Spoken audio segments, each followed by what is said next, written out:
नमस्कार। आज हम भारतीय गणतंत्र की बिल्कुल बुनियाद के बारे में बात करने वाले हैं, यानी वो जिम्मेदारियां जो हमारे संविधान ने राज्य और हम नागरिकों दोनों के लिए तय की हैं।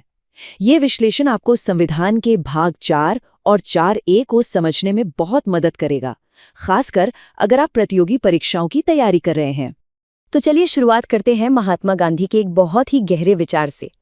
वो कहते थे कि अधिकार और कर्तव्य असल में एक ही सिक्के के दो पहलू हैं। अगर हम सब अपने कर्तव्यों को ठीक से निभाएं तो अधिकार मांगने की जरूरत ही नहीं पड़ेगी। तो चलिए इसी सोच के साथ अपने संविधान की गहराइयों में उतरते हैं। तो सवाल ये है कि हमारा संविधान इन दोहरी जिम्मेदारियों को कैसे तय करता है। देखिए, ये राज्य और नागरिक दोनों के लिए एक बिल्कुल साफ साफ खाका तैयार करता है। आइए इन दोनों के बीच का जो सबसे बड़ा फर्क है उसे समझते हैं। तो ये काम कैसे करता है? देखिए, एक तरफ हमारे पास है राज्य के लिए दिशा निर्देश, जिन्हें हम कहते हैं directive principles of state policy या DSPS। ये संविधान के पार्ट 4 में आर्टिकल 36 से 51 तक दिए गए हैं। ये सरकार को बताते हैं कि एक अच्छा शासन कैसा दिखना चाहिए। लेकिन एक बहुत जरूरी बात यह है कि आप इन्हें लागू करवाने के लिए कोर्ट नहीं जा सकते, यानी ये नॉन जस्टिसेबल हैं। और दूसरी तरफ है हम नागरिकों के लिए मौलिक कर्तव्य, जो संविधान के पार्ट 4A के आर्टिकल 51A में दिए गए हैं। तो सबसे पहले हम राज्य के मार्गदर्शक सिद्धांतों यानी DPSP पर ही फोकस करते हैं। आप इन्हें सरकार की नीतियों के लिए एक नैतिक कंपस की तरह समझ सकते हैं, जिसका मकसद एक कल्याणकारी राज्य की स्थापना करना है। ये सिद्धांत सीधे सीधे समाज के कल्याण और न्याय से जुड़े हैं। मिसाल के तौर पर आर्टिकल 38 सामाजिक, आर्थिक और राजनीतिक न्याय की बात करता है, तो वहीं आर्टिकल 39 ये पक्का करने पर जोर देता है कि सबको समान काम के लिए समान वेतन मिले। इतना ही नहीं, आर्टिकल 39A मुफ्त कानूनी सहायता की बात करता है और आर्टिकल 42 मैटरनिटी रिलीफ जैसे मानवीय मुद्दों की भी बात करता है। लेकिन यह सिद्धांत सिर्फ कल्याण तक ही सीमित नहीं है, बल्कि शासन के बड़े पहलुओं को भी कवर करते हैं। जैसे आर्टिकल 44 जो यूनिफॉर्म सिविल कोड यानी UCC का लक्ष्य रखता है और अक्सर चर्चा में भी रहता है। वहीं आर्टिकल 48A पर्यावरण की रक्षा के लिए राज्य को गाइड करता है और आर्टिकल 51 तो अंतर्राष्ट्रीय शांति को बढ़ावा देने का एक साफ निर्देश देता है।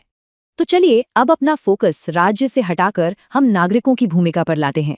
आइए अब समझते हैं मौलिक कर्तव्यों को। ये हर भारतीय के वो संवैधानिक दायित्व हैं जो देश के प्रति हमारी जिम्मेदारियों को साफ साफ बताते हैं। मौलिक कर्तव्यों का सफर ना बड़ा दिलचस्प है। क्या आप जानते हैं कि जब हमारा संविधान बना था तब इसमें एक भी मौलिक कर्तव्य नहीं था? जी हाँ, इन्हें बाद में उस वक्त के सोवियत संघ के संविधान से प्रेरणा लेकर जोड़ा गया। 1976 में स्वर्ण सिंह कमेटी ने इनकी सिफारिश की, जिसके बाद 42वें संशोधन से 10 कर्तव्य जोड़े गए और फिर 2002 में 86वें संशोधन से 11वां कर्तव्य, जो शिक्षा से जुड़ा है, वो भी शामिल किया गया। तो आखिर इन कर्तव्यों का मकसद क्या है? सबसे पहले तो ये विनाशकारी और देश विरोधी गतिविधियों पर एक तरह से लगाम लगाते हैं। दूसरी बात जो याद रखना बहुत जरूरी है, ये सिर्फ भारतीय नागरिकों पर लागू होते हैं, विदेशियों पर नहीं। और तीसरी और सबसे अहम बात, ये नॉन जस्टिसेबल हैं, मतलब अगर कोई इनका पालन नहीं करता तो उस पर सीधे सीधे कोई कानूनी कार्रवाई नहीं की जा सकती। चलिए अब इन 11 कर्तव्यों को जरा और करीब से देखते हैं। इन्हें आसानी से याद रखने के लिए हमने इन्हें कुछ थीम बेस्ड ग्रुप्स में बांट दिया है। ये तरीका खासकर परीक्षा की तैयारी में बहुत काम आएगा। पहला ग्रुप जुड़ा है राष्ट्रीय पहचान और रक्षा से। इसमें पहले 4 कर्तव्य आते हैं: संविधान, राष्ट्रगान और राष्ट्रध्वज का सम्मान करना, हमारे स्वतंत्रता संग्राम के ऊंचे आदर्शों को दिल में संजोए रखना, देश की संप्रभुता, एकता और अखंडता की रक्षा करना और जब भी जरूरत पड़े देश की रक्षा और सेवा के लिए हमेशा तैयार रहना। दूसरा ग्रुप हमारे सोशल फैब्रिक यानी सामाजिक ताने बाने पर फोकस करता है। इसमें भाईचारे की भावना को बढ़ाना, ऐसी किसी भी प्रथा को छोड़ना जो महिलाओं के सम्मान के खिलाफ हो, और हमारी मिलीजुली संस्कृति, जिसे कॉम्पोजिट कल्चर कहते हैं, उसकी शानदार विरासत को बचाकर रखना शामिल है। हमारा अगला ग्रुप हमारे पर्यावरण और पब्लिक प्रॉपर्टी के प्रति हमारी जिम्मेदारी को बताता है। 7वां कर्तव्य हमें कहता है कि हम अपने प्राकृतिक पर्यावरण जैसे जंगल, झीलें और नदियों की रक्षा करें। और 9वां कर्तव्य हमें याद दिलाता है कि हम पब्लिक प्रॉपर्टी को सुरक्षित रखें और हिंसा से हमेशा दूर रहें। ये ग्रुप व्यक्तिगत और सामूहिक दोनों तरह की प्रगति पर जोर देता है। इसमें वैज्ञानिक सोच और मानवतावाद को विकसित करना शामिल है। साथ ही ये हमें हर क्षेत्र में बेहतर से बेहतर करने के लिए प्रेरित करता है, ताकि हमारा देश लगातार नई ऊंचाइयों को छूता रहे। और ये है 11वां और सबसे नया कर्तव्य। इसे 2002 में 86th संविधान संशोधन से जोड़ा गया था। ये हर माता-पिता या गार्डियन का कर्तव्य है कि वो अपने 6 से 14 साल तक के बच्चों को शिक्षा के मौके जरूर दें। ये शिक्षा के अधिकार को एक कर्तव्य से भी जोड़ता है।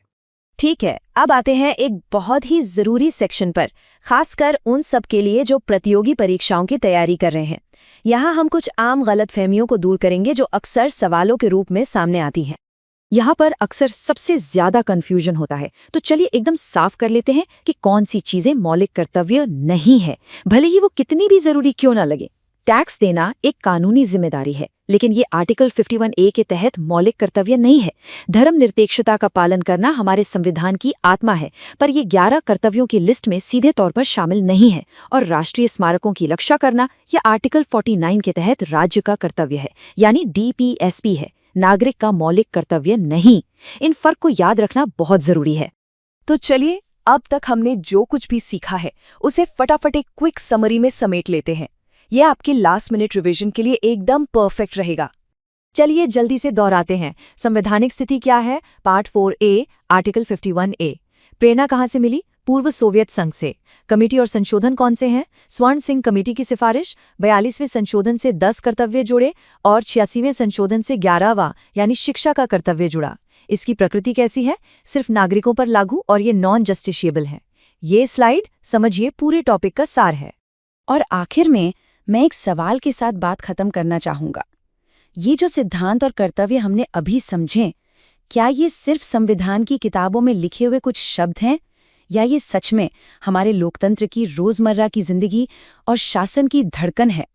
इस पर सोचेगा जरूर।